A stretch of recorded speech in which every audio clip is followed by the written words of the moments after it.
स्वागत है आपका एक बार फिर से आपके अपने चैनल धर्म रेमेडीज पर। दोस्तों, आप अगर अपनी लाइफ में कुछ नया सीखना चाहते हैं तो इस चैनल को सब्सक्राइब जरूर करिएगा।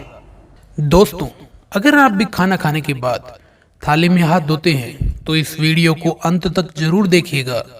इसी के साथ मैं आपको बताऊंगा कि अगर आप आर्थिक तंगी झेल रहे हैं, आपको पैसों की दिक्कत आ रही है, तो रसोई घर में रात के समय चुपचाप ये एक काम कर लेना, जिससे आप हो जाएंगे माला माल और माँ लक्ष्मी की कृपा आप पर बरसने लगेगी। पूरी जानकारी के लिए वीडियो को अंत तक जरूर देखना। दोस्तों, घर में सकारात्मकता बनाए रखने के लिए और सुख समृद्धि लाने के लिए कई महत्वपूर्ण उपाय बताए गए हैं। साथ में कुछ कार्यों के बारे में भी बताया गया है जिनको करना अनुचित माना गया है। 21वीं सदी के अंदर लोगों के जीवन में बहुत बड़े बदलाव हुए हैं और लोगों ने अपनी संस्कृति को छोड़ दिया है और ऐसे कुछ कार्यों को अपना लिया है जिनको हमारे शास्त्रों में अनुचित माना गया है, जिनका प्रभाव हमारे पूरे जीवन पर पड़ता है। पहले के लोग जमीन पर बैठकर भोजन करते थे, जिससे उनकी और पृथ्वी की ऊर्जा का मिलन होता था, जिससे पहले के मनुष्य ताकतवर और बुद्धिमान भी होते थे। लेकिन आजकल लोग डाइनिंग टेबल पर बैठकर भोजन करते हैं, जिससे देखा जा सकता है कि आजकल के लोगों की इम्यूनिटी कमजोर रहती है और अधिकतर लोग बीमार रहते हैं। प्राचीन ग्रंथों में खाना खाने के कुछ नियम बताए गए हैं जिनका हमें ध्यान रखना चाहिए, और ये सभी नियम वैज्ञानिक नियम ही होते हैं। तो दोस्तों, जान लेते हैं कि खाना खाने वक्त हमें कौन से नियमों का ध्यान रखना चाहिए। लेकिन उससे पहले आपसे एक रिक्वेस्ट है, अगर आपने वीडियो को लाइक नहीं किया है तो इसे लाइक कर दें और चैनल को सब्सक्राइब जरूर कर दें। पहली बात है रसोई घर। रसोई घर को बृहस्पति ग्रह का प्रतीक माना गया है। रसोई घर को बाथरूम के ऊपर या नीचे कभी भी नहीं बनाना चाहिए और रसोई घर को शौचालय के ठीक सामने भी नहीं बनाना चाहिए। इससे शौचालय की सारी नकारात्मक ऊर्जा आपके रसोई घर में प्रवेश कर जाती है, जिसका प्रभाव आपके स्वास्थ्य पर पड़ता है। दूसरी बात है दिशा।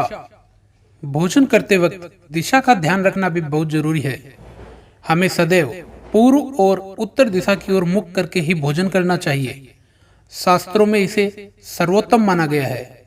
ऐसा करने से आप पर ईश्वर की कृपा बनी रहती है। वास्तु के अनुसार दक्षिण पश्चिम दिशा के मध्य की ओर मुख करके भोजन करने से पाचन शक्ति कमजोर हो जाती है और पेट की बीमारियां लग जाती है। तीसरी बात है हाथों की सफाई। दोस्तों, खाने से पहले सदैव हाथों को अच्छी तरीके से धो लेना चाहिए और पैरों को भी पानी से धो लेना चाहिए। गीले पैरों से खाना खाना अति शुभ माना गया है। जल पंच तत्वों में से एक है और जमीन पर बैठकर भोजन करने से जल और जमीन दोनों तत्वों का मिलन होता है, जो स्वास्थ्य के लिए बहुत ही अच्छा है। इससे सदैव सकारात्मक ऊर्जा मिलती है। जमीन पर बैठकर खाना खाने से मन शांत रहता है और क्रोध पर नियंत्रण होता है, जिसके कारण हम व्यर्थ के तनाव से बच सकते हैं। चौथी बात है पालथी मारकर भोजन करना। शास्त्रों के अनुसार जमीन पर पालथी मारकर भोजन करना सर्वश्रेष्ठ माना गया है। कुर्सी पर बैठकर पांव हिलाते हुए खाना खाना अशुभ माना जाता है। जिन लोगों को पैसों की तंगी होती है, उन लोगों को पश्चिम दिशा की ओर मुख करके भोजन करना चाहिए। पश्चिम दिशा की ओर मुख करके भोजन करने से व्यक्ति की आर्थिक तंगी ठीक हो जाती है। पांचवी बात है साफ सुथरे बर्तन। ध्यान रहे, टूटे फूटे और जूठे बर्तनों में कभी भी भोजन नहीं करना चाहिए। ऐसा करने से आप दुर्भाग्य को बुलावा देते हैं। अगर आपकी रसोई में टूटे फूटे बर्तन हैं तो उन्हें जल्द से जल्द बदल दें। भोजन करने के लिए सबसे उत्तम पीतल के बर्तनों को माना गया है। साथ में भगवान को प्रसाद चढ़ाने के लिए भी तांबा, पीतल अथवा चांदी के बर्तनों का प्रयोग करें। छठी बात है बिस्तर पर बैठकर भोजन ना करें। दोस्तों, बिस्तर पर बैठकर कभी भी भोजन नहीं करना चाहिए। इससे अन्न का अपमान होता है और राहु आपसे नाराज हो जाता है। दोस्तों, बिस्तर रुई का बना हुआ होता है, जो हमारे शरीर की गर्मी को निकलने नहीं देता। खाना खाते वक्त हमारे लीवर से गर्मी निकलती है, इसीलिए हमें बिस्तर पर बैठकर भोजन कभी भी नहीं करना चाहिए। बिस्तर पर बैठकर भोजन करने से हमारे शरीर की गर्मी पृथ्वी तक नहीं पहुंच पाती है, जिससे हमारा पाचन तंत्र खराब हो जाता है और अल्सर, एसिडिटी जैसी समस्याएं हो जाती है। और जमीन पर बैठकर भोजन करने से हमारे शरीर का तापमान सही रहता है, जिससे हमारा पाचन तंत्र मजबूत होता है।